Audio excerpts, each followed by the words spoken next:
الساعة دي ب10 دولار، وهتعرفك الساعة كام؟ الساعة الرولكس دي ب20,000 دولار.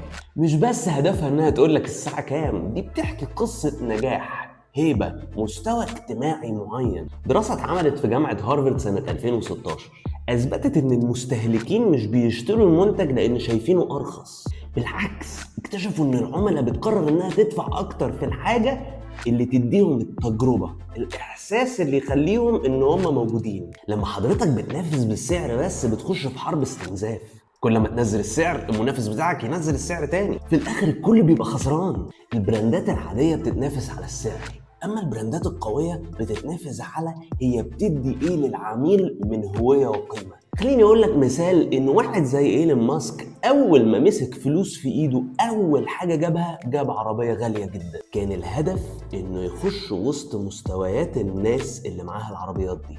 كل بيزنس عنده فرصة ان هو يكون مش فقط بيبيع منتجات، لكن بيخلق حاجة اسمها انتماء للعميل، كوميونيتي. وصدقني ده ما بيجيش بالحظ، ده بيجي بان يكون في استراتيجي وتخطيط وتنفيذ صح.